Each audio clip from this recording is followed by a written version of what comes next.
Welcome, Justin. It's very nice to have you on our show. We see that AI industry is undergoing a revolution, switching from the closed source monopoly to open source sharing, and you emphasize the importance of open source. So why is open source so critical for AI innovation? First, thanks for having me on the show.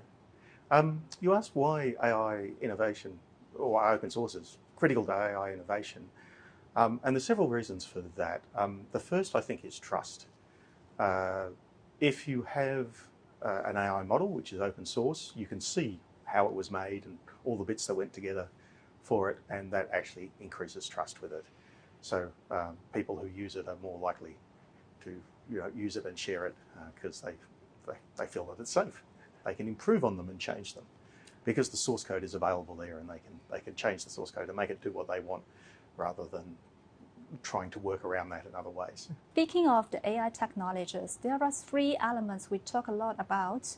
That is computing power, data, algorithm, and the three elements kind of formed an AI triangle. But now with the rise of DeepSeek, do you see any change of this triangle? Well, DeepSeek certainly showed that you could create an improved model to some of the other models that are out there with a much lower cost and much lower computing power, and in a much shorter time too.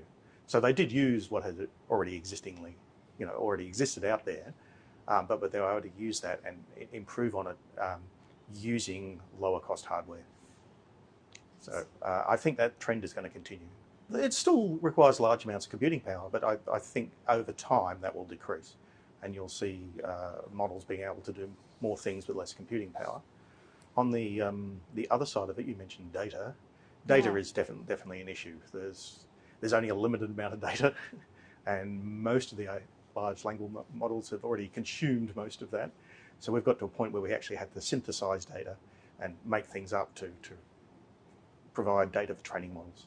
But every coin has two sides. So what challenges do you see compared to the closed ones? Yeah, so if you make something that's open source, it can be hard to make a business model around that, because basically you're giving away something for free. So you have to have some other way to make money on top of that. And there are huge advantages to giving it away for free, because suddenly you've got this huge pool of talent that can work on the same project as you. Some companies are going to be constrained by how many people they can hire and how much money they can put into something. But if you actually make it easier for everyone, any developer in the world, to work on your project, then that's almost not an infinite pool, but it's a much, much bigger pool than you could do. And you can innovate much, much quicker and faster by leveraging that huge community of open source developers. So traditionally, the open source means technology outflow, and we think it's harder for enterprises to have a profit model with open source. So is the logic changed today? I don't think the logic has changed. It maybe has changed a little bit in that you can open source something that is basically a commodity or a core of your product, and then you can have your competitors actually collaborate with you and improve that core so that everyone can use it, but then you make money on what you build on top of that. The developers play a very key role in the AI innovation. When building up and operating the developer community, how to attract and retain the developers, the AI talents, while ensuring the content quality? It depends on what stage the project it is. When a project is first starting out, it can be quite difficult to build a community around it because the project's not known. So in that early stage, the problems are mainly getting people to know about it.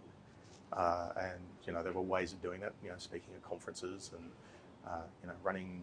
providing information about the project and logs and all those sort of things. If you make it easy to onboard new developers, and if you provide a welcoming environment, and if you make sure that all forms of contribution are accepted, because while open source is a lot about code, there's a lot of other things that go into an open source project than code. So part of the thing you need to do is attract a diverse group of people, not just developers. You need to, and some of those people will be developers who have other skills as well. in those regards. But having a diverse committer base or contributor base is going to help a project be much more successful than another one who's just hardcore developers.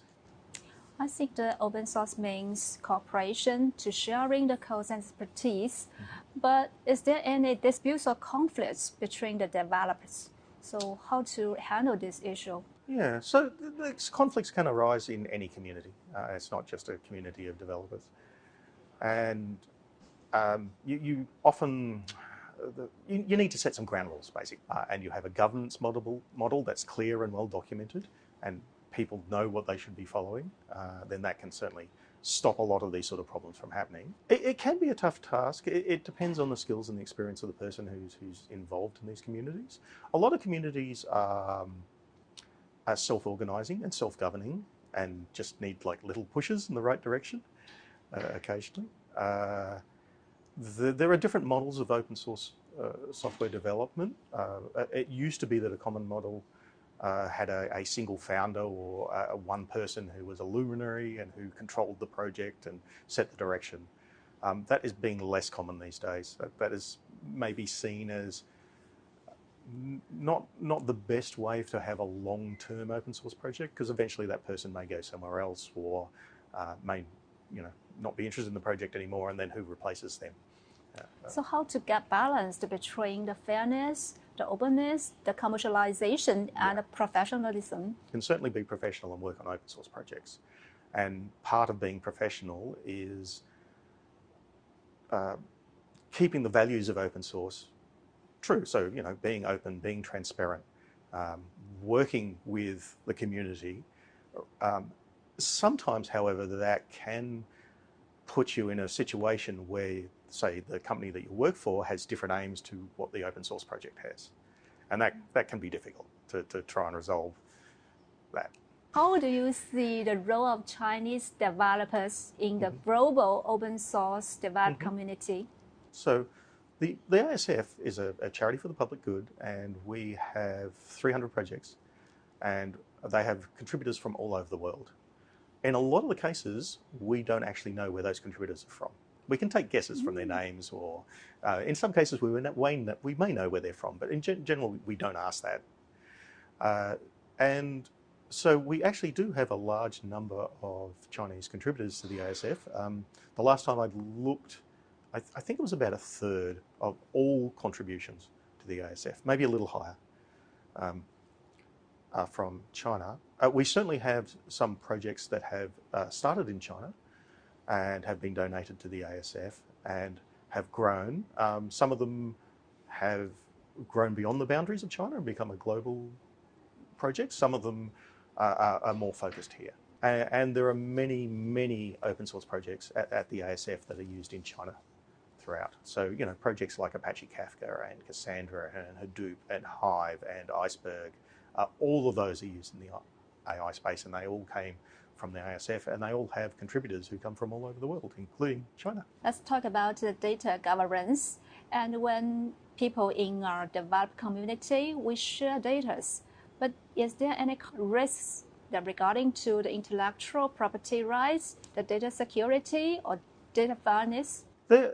There are some risks there. So the model that the ASF has is that everything is under the Apache license. And so that covers most of the IP stuff. All of the contributors that contribute to the project need to sign a document saying that they can contribute the code under the Apache license. So that solves most of the IP issues, but there still can be IP issues that come out. This is one of the reasons why the ASF has a single license, because it makes things so much easier for the projects, and you don't get into those sort of IP issues. We do occasionally have issues where someone has shared something that they shouldn't have shared. But we can usually work around those issues. That code can be removed and can be rewritten, or there are other ways we can actually go back to the company and ask for permission. So how do you see the policy and regulations of data security? We have seen that there's been government policies that have been implemented currently that affect AI and open source. The cyber security Reliance Act, yeah, the CRA in Europe, for instance, that had initially that was going to have a large impact on open source. Now, a lot of the open source foundations got together and had some negotiations, and they managed to get a carve out for software stewards, and that had a much better outcome for open source. It still does put a burden on open source because there is this legislation that we now have to comply with. Yeah. Luckily, most of the things that we need to comply with, most open source projects at a foundation are already doing that, or very close to doing that. So it's just a matter of working out the details. Thank you. Thank you for your wonderful perception. It's a very nice interview. Thank you for having me.